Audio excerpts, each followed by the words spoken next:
सुबह से ही मूसलाधार बारिश हो रही थी। पूरा दिन घर में बंद रहकर बहुत बोरियत हो रही थी शिवम को। हर शाम शिवम मैदान में फुटबॉल खेलने जाता था, लेकिन आज जाना नहीं हो पाया। कुछ देर किताब पढ़ने के बाद शिवम को लगा कि एक कप चाय पीनी चाहिए। बाहर अभी भी हल्की बारिश हो रही थी। थोड़ी देर बाद शिवम घर से निकलकर गांव की कीचड़ भरी सड़क पर चलने लगा। ठंडी हवा के कारण मौसम अच्छा लग रहा था। आसमान काले बादलों से ढका हुआ था। ऐसा लग रहा था जैसे बहुत रात हो गई हो। शिवम हरण काका की चाय की दुकान पर जा रहा था। पूरे गांव में उनकी चाय सबसे मशहूर थी।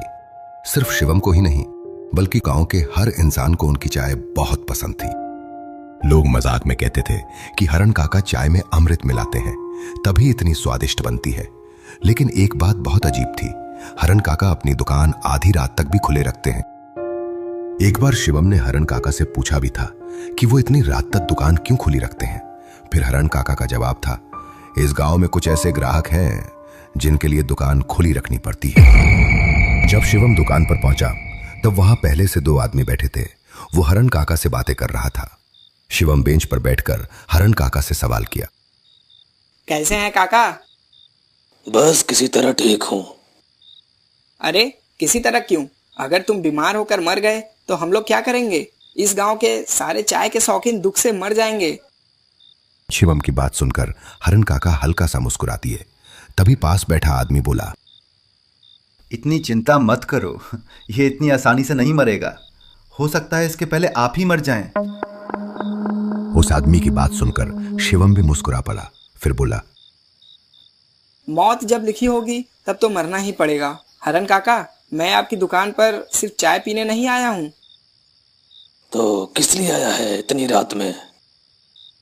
सुना है आप बहुत अच्छी भूतों की कहानियां सुनाते हैं। आज बारिश की वजह से बाहर नहीं निकल पाया। आज एक कहानी सुनाइए ना। ठीक है, जब तुम सुनाना ही चाहते हो तो आज मैं तुम्हें अपनी जिंदगी की एक सच्ची घटना सुनाता हूँ। मतलब आपने सच में भूत देखा है? हरण काका थोड़ा चुप हुए, फिर कहानी शुरू की। हाँ देखा हूँ। तो सुनो, आज से करीब 6 महीने पहले की बात है।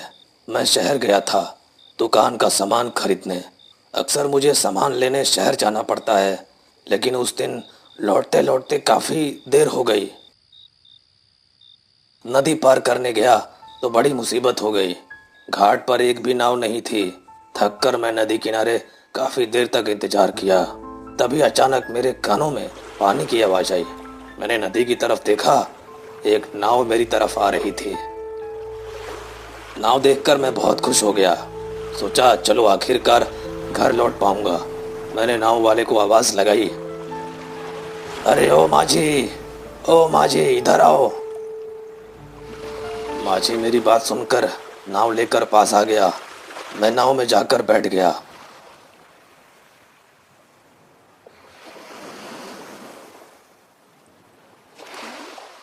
नाव चलने लगी। मैंने माझी की तरफ देखा तो कुछ अजीब लगा मुझे। उसका पूरा शरीर चादर से ढका हुआ था। इतनी गर्मी में भी चादर ओढ़े रहना मुझे बहुत अजीब लगा। मैंने सोचा शायद नदी में हवा ज़्यादा तेज चल रही होगी। मैं ज़्यादा देर चुप नहीं रह सकता था, इसलिए मैंने उससे बात करने की कोशिश की। ओ माझी, तुम्हारा घर कहाँ है? लेकिन माझी ने मेरी बात का कोई जवाब नहीं दिया। वह बिल्कुल चुपचाप नाव चला रहा था। ऐसे गंभीर लोग मुझे बिल्कुल पसंद नहीं। अगर हम दोनों बातें करते तो सफ़र आराम से कट जाता, लेकिन उसे देखकर लग रहा था जैसे अगर मगरमच्छ भी काट ले तब भी उसके मुंह से आवाज़ नहीं निकलेगी। मैंने उससे फिर एक बार सवाल पूछा, क्या तुम पूरी रात इसी नदी में नाव चलाते हो? फिर भी उसने कोई जवाब नहीं दिया। क्या तुम गूंगे हो क्या?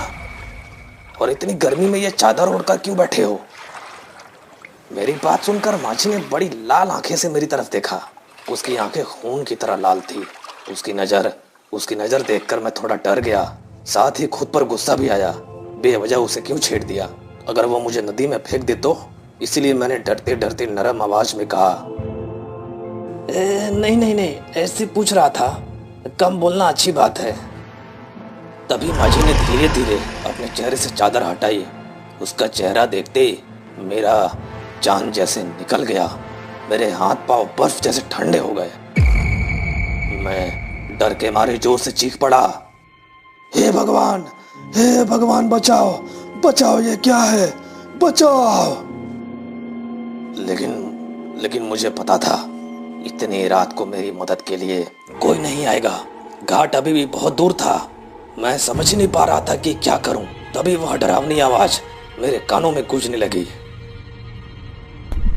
अभी तक तो बहुत बातें कर रहे थे, अब चुप क्यों हो गए? बोलो ना, अब आवाज क्यों नहीं निकल रही? उस डरावनी आवाज को सुनकर मेरा पूरा शरीर कांप उठा। जिंदगी में इतना डर मुझे पहले कभी नहीं लगा था। मैं कुछ समझ ही नहीं पा रहा था। घाट अभी भी बहुत दूर था। शायद उससे पहले ही मेरी जान निकल जाती। कुछ उपाय न देखकर मैं नदी में कूद पड़ा। इतना कहकर हरण काका कुछ देर चुप हो गए। इन अशरीरी आत्माओं के मन में दया माया कुछ नहीं होती। अगर उनके हाथ लग जाओ तो बचना मुश्किल है। उस दिन तुम्हारी किस्मत अच्छी थी कि तुम बच गए। इतना कहकर हरण काका रहस्यमय मुस्कान के साथ शिवम की तरफ देखने लगे। उनकी डरावनी कहानी सुनकर शिवम के शरीर में भी सिहरन दौड़ गई थी। लेकिन इसके बाद भी शिवम उनसे एक और कहानी सुनना चाहता था। लेकिन रात बहुत हो चुकी थी। शिवम को लगा कि अब इतनी रात को बाहर रुकना ठीक नहीं होगा। ठीक है काका, अब मैं भी चलता हूँ। तुम्हारा चाय पीकर मन अच्छा हो गया। सावधानी से जाना, और हाँ, कुछ लोग तेरे पीछे आ सकते हैं। यह सुनकर शिवम थोड़ा हैरान हो गया। वो डरकर पूछा, काका, वो लोग मेरा पीछा क्यों करेंगे? मेरे अंदर अब और कुछ बोलने की हिम्मत नहीं बची है। जितनी जल्दी हो सके घर चले जाओ। शिवम घबराकर तेज कदमों से आगे बढ़ने लगा।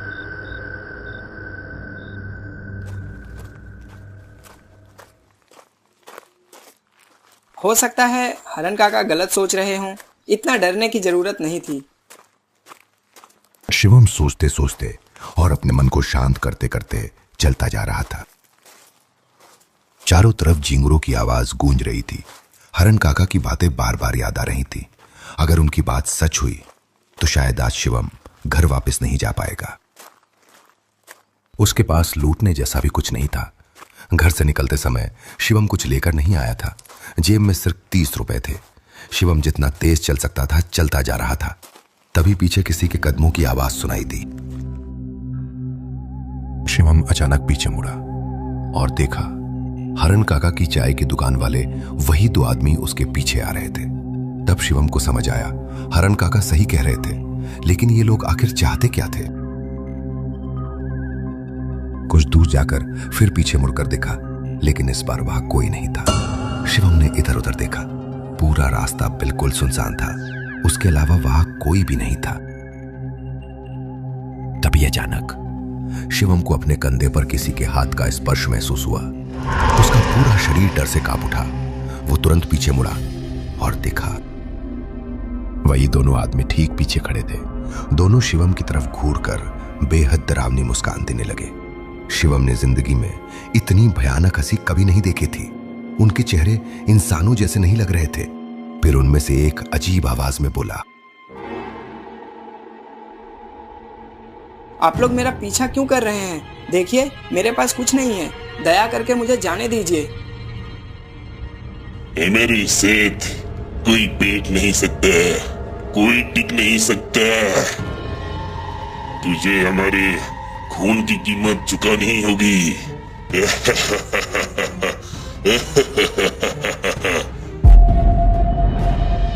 डर से मेरा शिवम का गला सूख चुका था। वो उसे भागा और भागते भागते हाफ रहा था। तभी दूर उसे हरण काका दिखाई दिए। वो उनकी तरफ दौड़ने लगा। हरण काका बचा लीजिए, मुझे वो मार डालेंगे। कौन हरण काका? उस दिन वो माझी मुझे भी मारकर फेंक दिया था, और आज तुझे भी मरना होगा।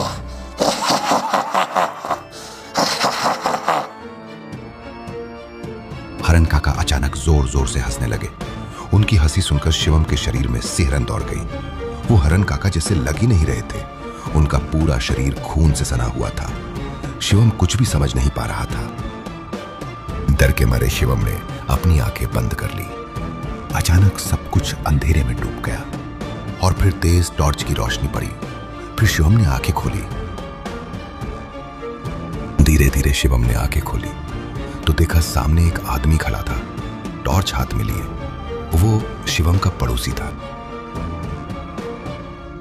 अरे तू यहाँ इस हालत में क्यों पड़ा है? शिवम कांपते हुए सारी बात उसे बता देता हूं। सुनकर वो शांत हो जाता है, फिर धीरे से कहता है,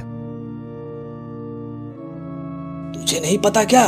हरन काका तो 2 दिन पहले ही मर चुके हैं। उनका शव नदी किनारे मिला था। लाश की हालत बहुत ज्यादा खराब थी। देखकर ही लग रहा था जैसे जंगली जानवरों ने मांस नोच कर खाया हो। ये सुनते ही शिवम के पैरों के नीचे की जमीन खिसक गई। उसके दिमाग में सब कुछ साफ होने लगा। वो नाव, वो माझी, वो चाय की दुकान, वो लोग, सब कुछ। शिवम बिना कुछ बोले वहां से घर की तरफ चल पड़ा। उस रात के बाद वो कभी हरन काका की दुकान की तरफ नहीं गया।